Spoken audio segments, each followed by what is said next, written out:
Boa tarde, bem-vindos de volta ao podcast oficial da Fenaló, o FenalóCast, que fala com tantas figuras importantes do mercado jurídico. Hoje o cardápio está repleto, só de gente bacana, com história bacana.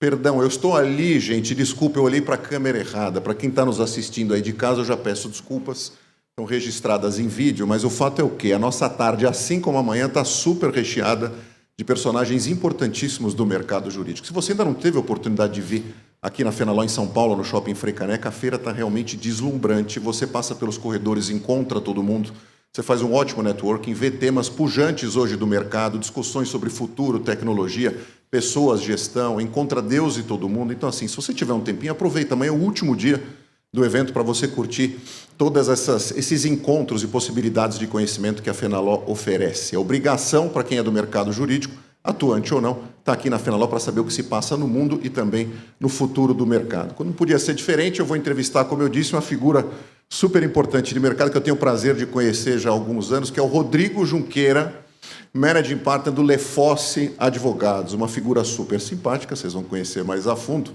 e que, de novo, eu tenho o prazer de ver aqui pessoalmente nessa loucura que é São Paulo, nem sempre a gente se encontra, né, Rodrigo? Obrigado por ter vindo. Uma honra enorme para nós da Fenaló e eu, óbvio, como apresentador aqui, ter você essa meia hora do teu horário, que eu sei que é corrido, para a gente bater esse papo bacana de carreira. Vamos lá. Obrigado, Fábio. Obrigado pelo convite. É uma honra estar aqui também na Fenaló. E estou à disposição aqui para bater o papo e conversar e passar informação para a turma do que você achar interessante, o que a gente puder desenvolver. Tenho certeza que a gente vai se divertir. Vamos lá. Eu tenho uma curiosidade pessoal, tá? Um passarinho verde me contou, eu não sei se isso é verdade, mas que você não vem de família de advogados, né? Por que você decidiu entrar nessa loucura que é a vida jurídica? Não, venho de uma família de médicos. Médicos? Todo mundo médico na minha família. E foi coincidência, na verdade. Eu entrei por coincidência mesmo na carreira jurídica. Era uma das carreiras e profissões que eu tinha na minha cabeça. Como todo jovem prestando vestibular, não havia algo muito certo e definido na minha cabeça do que seguir. Acabei passando em Direito. Você tinha uma shortlist assim? Seria Direito e mais alguma outra coisa? Eu prestei Medicina também, mas não tive capacidade mesmo de passar em Medicina. Capacidade de passar, ou você não era um cara muito afeto a lidar com coisas do corpo humano? Então? Não tive capacidade mesmo. Assim, não consegui passar no vestibular, para ser super sincero. Ótimo. E no direito, melhor assim, o público agradece. E no Direito eu acabei passando e deu certo. E desenvolvi minha carreira no Direito e hoje estou super feliz. Super feliz. E você, óbvio, para quem não conhece a carreira do Rodrigo, você passou por outras estruturas antes de chegar no Lefosse, né? E a carreira da gente, de alguma forma, ela é uma coleção de experiências, de culturas pelas quais a gente passa. Quando a gente fala hoje no mercado, o mercado tem um olhar muito forte para a cultura, né? Teu próprio escritório, a gente vai explorar um pouco disso. Ele participou, né, ou passou por uma transformação cultural, um olhar forte para recursos humanos, comunicação, marketing, marca empregadora, contratações laterais e aporte de culturas diferentes também. Você consegue olhar para trás hoje e ver o quanto essas culturas te impactaram para formar o profissional que você é hoje aqui? Impactaram muito, assim. Acho que desde o começo da minha carreira, culturas e experiências com pessoas, né? Com pessoas que você observa o desenvolvimento da carreira, observa como fazem as coisas, como performam no dia a dia. Então, acho que é um elemento fundamental, hoje para o escritório, né? Você mencionou contratações laterais. A gente, nos últimos anos, trouxe muita gente de culturas muito diversas e acho que isso adicionou muita coisa no que a gente é hoje e no que a gente pretende ser indo em frente. Perfeito, né? Quando a gente fala de pessoas, a gente nunca pode esquecer, e quando a gente vem aqui na feira, a gente vê muitas questões e debates tecnológicos, mas o principal ativo, principalmente dos escritórios de advocacia e de qualquer empresa, são de fato as pessoas. Ninguém, a não ser que tenha um perfil diferenciado ali quando criança, a gente percebe, já nasce um líder pronto, né? Claro que também para chegar na posição de liderança, você também coleciona esses contatos e pessoas que passaram na tua vida. Quando eu estou num processo seletivo, às vezes eu faço uma pergunta para uma pessoa em relação ao estilo de liderança dela, como ela vê liderança, as pessoas muitas vezes têm dificuldade de falar. A gente não para pensar muitas vezes, Rodrigo, que tipo de líder a gente é. Ou o que a gente viu como importante nesse sentido na carreira e o que não era e a gente foi deixando de lado. Quem foram as figuras que te impactaram como líderes na tua vida? Isso pode ser pai, mãe, professor de escola, de faculdade, gestores. e que hoje fazem de você essa coleção, esse mosaico de peças que formam um líder, e o que você valoriza nas tuas lideranças hoje? Eu acho que é uma série de pessoas, né? Acho que você mencionou pai e mãe, né? Acho que sempre são, acho que dão a base um pouco do que você aprende, de formação de caráter, esse tipo de coisa. Depois no trabalho, certamente eu tive algumas pessoas que são referências de liderança, de trabalho para mim. Então, para citar alguns nomes aqui, acho que Sérgio Spinelli, eu acho que os fundadores do Matos Filho, que foi um escritório por onde eu passei e desenvolvi o começo da minha carreira, os primeiros 10 anos. Acho que tem muita gente legal lá no escritório também. Então, Gustavo Haddad, Luiz Otávio Lopes, acho que tem muita gente que agregou muito, e eu sempre prestei muito atenção na atuação das pessoas para absorver, na medida do que eu conseguia, capacidades e habilidades dessas pessoas para formar, no fim do dia, enfim, como eu atuei ao longo da minha carreira e as coisas que eu faço hoje. Acho que esse teu depoimento é importante, principalmente para o jovem advogado ou advogada que está nos assistindo, para entender que a vida não é só o operacional, a entrega do trabalho, é também ter um radar ligado para o que está rolando em volta, né? Qualquer empresa é um bicho em transformação, é um ambiente sempre político no sentido de construir relações, e tem muito aprendizado, fora, obviamente, a técnica jurídica, com os gestores que a gente lida, né? Então, você está dando um depoimento que foi importante você também observar como os líderes, né, que passaram pela tua vida agiam não só contigo, mas dentro do ambiente do escritório, com seus próprios clientes, imagino, e também com outras pessoas da tua equipe, né? Porque a gente olha para líder e chancela o líder na medida em que ele é coerente também com os teus colegas, né? A gente para observar muito isso. Qual o desafio do líder hoje, principalmente no mercado que é completamente diferente ali, vamos falar dos anos 2000, final dos anos 90, anos 2000, o papel do líder para você mudou dentro do ambiente de escritório de advocacia versus o que você encontrou lá atrás? Mudou bastante, porque hoje, para mim, um dos principais papéis de um líder hoje, em qualquer negócio e no jurídico também, é comunicação. Então, como é que você comunica e deixa as pessoas perceberem e consegue alinhar as pessoas em torno do objetivo da organização, do que precisa ser feito, como precisa ser feito, onde você quer chegar. E eu acho que na minha época, né, quando eu comecei a advogar, quase não tinha comunicação, né? Eram lideranças muito diferentes, gerações muito diferentes. Hoje, percepção e adaptabilidade são características muito importantes. As coisas mudam muito rápido, você tem que perceber muito rápido alteração, situações, e adaptar muito rápido e comunicar isso muito rápido para o time também. A gente vê também como as diversas personagens dentro da estrutura também acabaram mudando, né? A gente vive uma dinâmica de mercado, não sei se você concorda comigo hoje, que tem, como você bem disse, e foi o case de vocês também, que é uma necessidade de buscar talento no mercado, principalmente já mais sênior, que é o tal do sócio ou sócia, o tal do lateral hiring, como o mercado chama, buscar essas pessoas do mercado e fazer com que elas se adaptem depois à cultura, versus o que a gente via anteriormente, que era um crescimento mais orgânico, né? Não tem o melhor, não tem o pior, tem o que o mercado hoje pede em função da velocidade das coisas e também da competitividade que o mercado tomou, né? Quando o Lefosse olha para mercado, principalmente para lateral hiring, quais são os principais requisitos que vocês olham, fora o econômico? A gente já falou muito hoje aqui que o mercado está olhando muito mais para o que a gente chama de fee earner versus fee burner, né? A pessoa precisa trazer dinheiro, aportar capital, conhecimento, gestão de clientes, mas ela precisa minimamente se pagar e ser ali uma unidade de negócio rentável, com potencial de crescimento. Mas quando a gente olha para essa cultura mais formada de vocês, e vocês olham para o lateral hiring, o que chama a atenção, independente da área que essa pessoa atua? Hoje a gente já tem uma cultura mais definida, né? Depois de alguns anos de crescimento, até há 2 anos atrás, a gente lançou o nosso programa de cultura, então a gente já tem valores, princípios e diretrizes bem definidas que a gente procura identificar quando a gente, enfim, traz uma pessoa, faz uma proposta, uma oferta para trazer alguém. São 4, basicamente. Então, a gente olha muito para a questão de empreendedorismo. Então, pessoas que têm vontade, percepção, que vão atrás, Aptidão que querem mesmo. fazer, que querem construir. Então, esse perfil é muito importante hoje lá no escritório. A questão da colaboração, então, como a pessoa é parceiro, tanto interno quanto externamente, falando. Então, é um outro valor nosso, parceria. Excelência é um negócio que a gente não abre mão. Então, competência técnica, entrega, o serviço que está sendo prestado, atendimento. E, no fim, mas talvez o mais importante, o valor humano.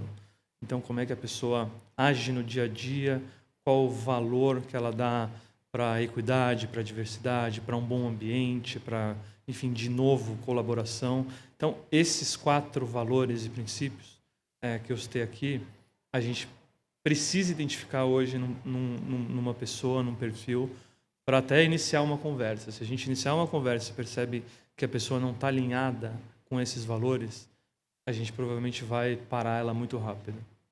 Falando um pouco da tua carreira em específico e voltando algumas casinhas para trás, quando que você de fato abraçou essa área transacional? Porque você é um cara conhecido do ambiente transacional. Quando a gente sai de uma faculdade de direito, muita gente jovem está nos ouvindo, a gente tem a impressão de que o mundo ele é só contencioso, só litigioso, só briga.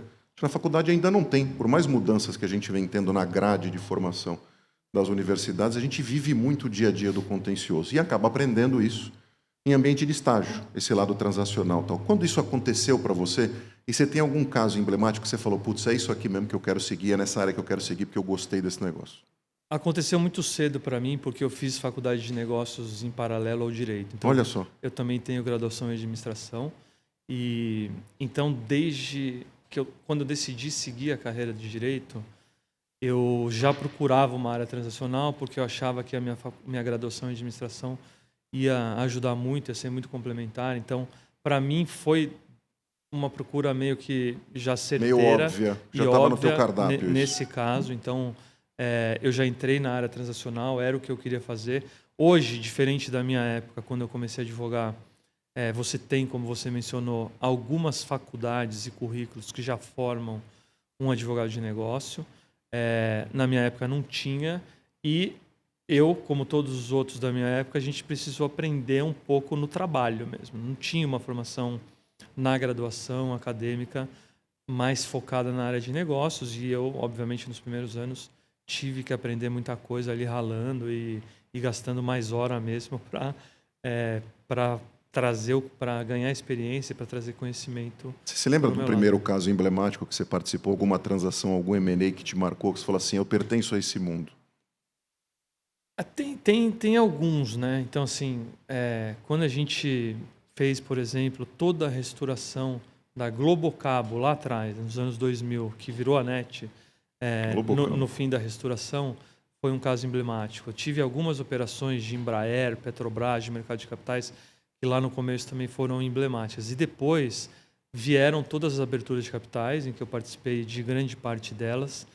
E aí o grande grupo que eu atendi, que eu participei de absolutamente tudo, do começo até o fim, eu diria, do Grupo X, né? Então, eu estava muito presente, são projetos muito marcantes e que certamente reforçaram a minha opção de estar mais na prática transacional. Se você pudesse olhar para o Rodrigo daquela época, você teria algum conselho para dar para ele, se você pudesse? Acho que vários, né? Vários? Acho que vários. Tem vários Rodrigos nos assistindo, você pode apostar. Eu acho que você é muito afobado no começo da carreira, você é muito ansioso, você quer que as coisas aconteçam de uma maneira muito mais rápida. E a carreira no direito ela não é uma carreira de curto prazo, não é um tiro curto. Então, é um tiro de mais longo prazo, é mais uma maratona. Acho que você precisa aproveitar todas as fases, ter objetivos de curto prazo são muito importantes para você não se frustrar também. Então, eu diria isso, assim, não adianta, não sejam ansiosos, não busquem atingir objetivos que são um pouco mais para frente na sua carreira e busquem aproveitar enquanto você está passando por aquele momento, por aquela fase da carreira, porque isso vai trazer, enfim, benefício para você ganhar experiência, para você conduzir as coisas indo em frente. Ou seja, se a pessoa já tem uma oportunidade tão cedo, é legal ter um certo planejamento, né? Que vai ser a vida, alinhamento de expectativa, inclusive com si mesmo, né? Eu falo muito isso, Fábio, lá dentro do escritório. Então, assim, tracem objetivos de curto prazo. Então, quando você é advogado júnior, seu objetivo é X. Depois, quando você é pleno, é Y. Depois, o sênior é um outro objetivo. Depois, você tem um sprint final para tentar virar sócio de um escritório. Ou outros objetivos, se você quer mover para uma carreira, enfim, in-house, ou outro tipo de coisa. Mas trace objetivo mais curtos. Mais curtos são mais fáceis de você atingir ou de você ajustar a rota e de você não se frustrar. O Rodrigo lá de trás, ele conseguiu fazer isso ou as coisas foram acontecendo? Conseguiu acontecendo meio que naturalmente, assim, não posso dizer. E foi pra ser 100% sincero, assim? que eu planejei e tinha um planinho embaixo do meu braço o tempo inteiro, mas as coisas aconteceram um pouco assim. E no fim do dia acabou sendo muito bom para mim, porque me ajudou muito, acho que alivia um pouco a ansiedade. Obviamente tem momentos de pressão na profissão, mas, de novo, né, os objetivos mais aqui tangíveis e você olhando para eles mais perto ajudam muito a você conseguir. Qualquer cargo que a gente vai buscar no mercado, ou vaga para qual a gente se apresente, a gente nunca tem, desculpem o perdão da palavra, à tarde já pode, mas o bumbum do tamanho da cadeira, né? Às vezes você tem 80% do tamanho daquela cadeira, às vezes 120%, dependendo do momento, mercado, posição, etc. Você, em algum momento, não sei quando você planejou, né? Nem tudo a gente planeja, como você disse aqui, mas você hoje está como Managing Partner de uma das principais marcas de escritório de advocacia do país, talvez da América Latina, com toda certeza. Quais foram teus rituais de preparo? Porque também ninguém nasce, né? Ser CEO. Eu, por exemplo, nunca cheguei para meu pai e para minha mãe, naquele livrinho lá que a gente brinca quando é criança, que tem mamãe, eu quero ser Red Hunter. Não, isso aconteceu, até porque nem existe essa possibilidade. Como é que foi com você? Quando você abraçou essa oportunidade, essa posição, como é que você se preparou? Para onde você se socorreu? Eu acho que foi no trabalho mesmo. Assim, eu, antes de ser o managing partner lá do escritório, eu passei mais de 10 anos no comitê executivo do escritório. A gente tinha outros sócios que sentavam na cadeira de managing partner. Obviamente que esses 10 anos e pouco me ajudaram muito a perceber como as coisas eram feitas, como cada pessoa tocava. De novo, eu aprendi muito e adaptei muitas coisas que esses sócios faziam quando eles estavam na cadeira. Quando eu cheguei na cadeira, eu, obviamente, imprimi o meu jeito de fazer as coisas. Eles sabiam que eu ia fazer as coisas mais do meu jeito, mas esse tempo no trabalho, ganhando experiência, vendo situações, participando de decisões importantes do escritório, participando da definição da estratégia, certamente me formou e me ajudou muito, me capacitou bastante para eu ser o sócio gestor do escritório. Além disso, obviamente, de novo, vou voltar para a minha formação, né? A minha formação em administração e gestão Já era um diferencial. ajuda muito e ajudou muito em todo enfim, em todo o caminho, em toda a minha carreira e muito mais para você sócio gestor, né? Você entender, enfim, de finanças, de outras áreas de gestão, ajuda muito você a executar o plano que é definido e, obviamente, a gente tem também no escritório a ajuda de um corpo de gestão administrativo, que a gente chama lá de business service, que no dia a dia também toca tudo e são Claro. super profissionais, são super capacitados e ajudam muito na execução do plano. Mas é tempo de trabalho, é preparação acadêmica, é percepção e prestar atenção nos líderes que estavam ali antes de mim. Tudo isso acaba combinando e formando as pessoas, né? Então, a gente me pergunta em eventos, Rodrigo, assim, o que o cliente quer? Você, Fabio, que interage tanto com o ambiente de escritório de advocacia como departamento jurídico de empresa, obviamente você tem esses almoços, cafés e interações e essas conversas acontecem. E a gente acaba tendo uma sensibilidade, uma temperatura um pouco mais apurada do que o outro lado da mesa quer. O que o outro lado da mesa quer hoje, 2025, daqui a pouco para 2026, é diferente? O que esse cliente quer hoje na tua visão? É diferente, certamente é diferente. Assim, hoje você tem todas as ferramentas e processos tecnológicos passando por automação, inteligência artificial. Obviamente que os clientes sabem disso, os clientes esperam uma resposta mais rápida, os clientes esperam mais agilidade, um advogado mais responsivo. Os clientes esperam cada vez mais participação sênior nos trabalhos que eles demandam os escritórios. Isso é muito importante, que mesmo quando você é sócio, que você esteja muito presente, passe confiança, seja criativo, seja responsivo. Então, é um conjunto de características e qualidades e entregas que os clientes esperam que é muito diferente de quando de quando eu comecei a advogar e de como eu via as pessoas mais sêniores, os sócios atuando. Então, é muito mais dinâmico, é muito mais rápido, tem muito mais mudança de atuação, de dinâmica. Então, sim, é bem diferente. Porque quando eu olho para trás, na época que eu convivi em escritório de advocacia, também na época um dos grandes, eu olho para os sócios de hoje e me parece uma dinâmica também, como você disse, completamente diferente. Né? Eu tenho a impressão que o sócio e a sócia trabalham cada vez mais versus o que trabalhavam naquela época, ou talvez de um jeito diferente.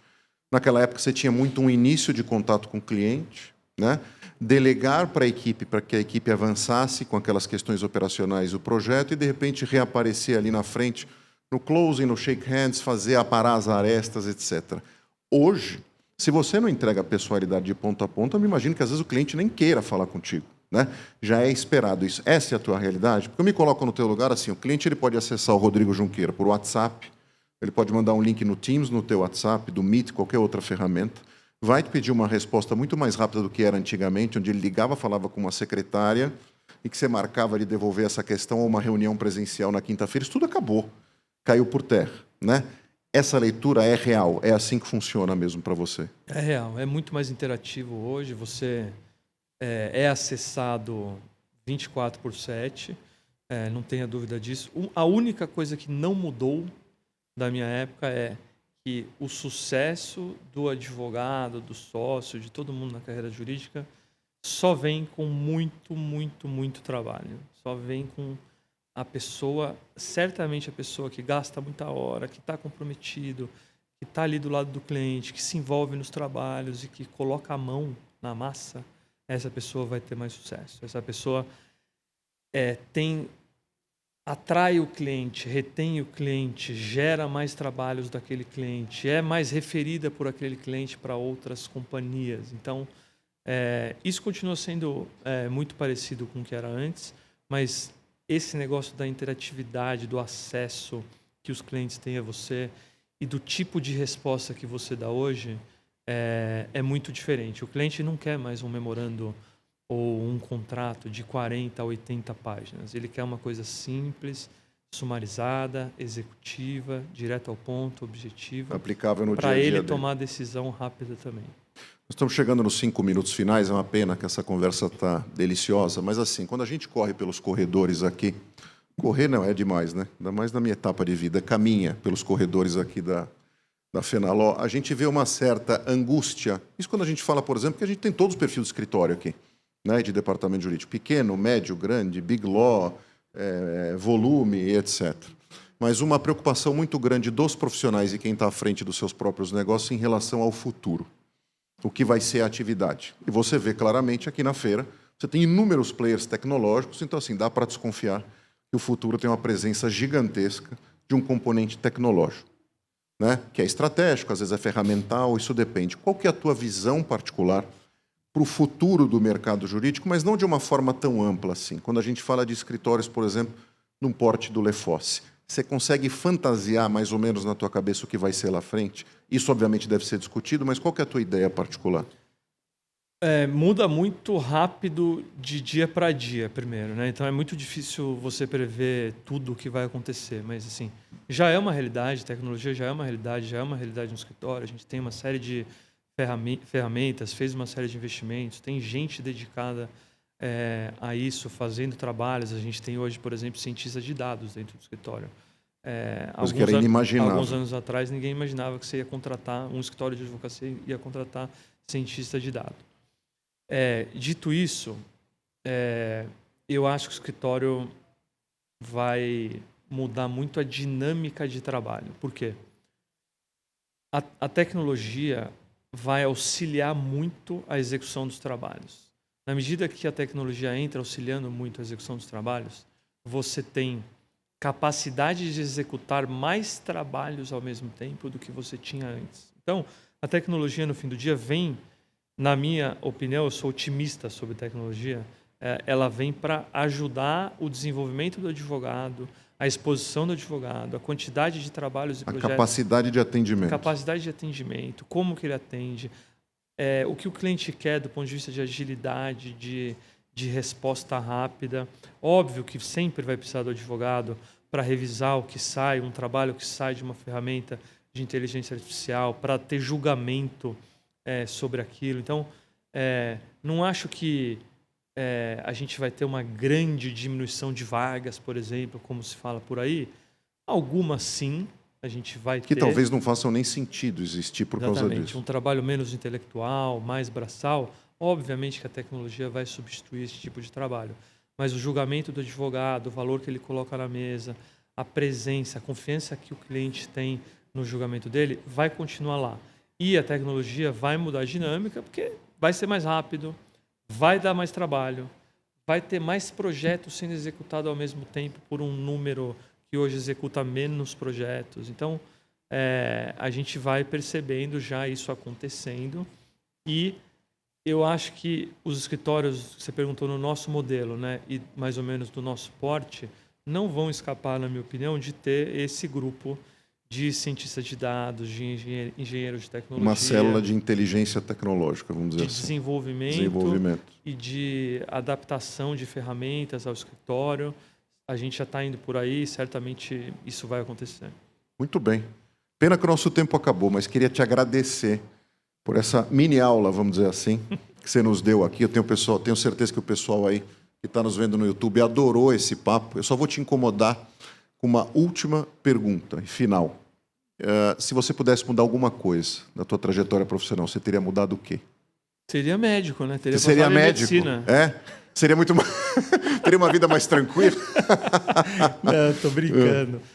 Talvez, não sei, talvez eu fosse advogado criminalista ou contencioso. Eu tenho essa curiosidade, na verdade. Mas você resolve a tua vida vendo o quê? True Crimes no Netflix? Isso já te resolve? Não é isso. É só curiosidade mesmo. Só curiosidade mesmo. Né? Acho que, investigativa. Acho que não dá para reclamar do que eu consegui desenvolver e de onde, enfim, das coisas que eu consegui fazer. Mas eu tenho curiosidade, assim. Eu acho muito esse negócio do contencioso, esse negócio do penal... são muito interessantes. Dessa dança, dessa argumentação. E eu acho que também mudou muito assim, a atuação desse advogado, se modernizou, dinamizou. Então, eu acho que talvez seria algo que eu pudesse escolher se eu tivesse capacidade de voltar para trás. Boa, tá aí. Uma revelação pessoal do Rodrigo Junqueira. Pessoal, eu adorei o nosso papo. Rodrigo, obrigado de novo.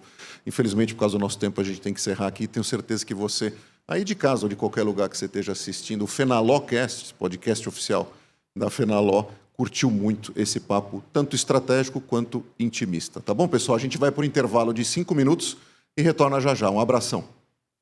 Tchau.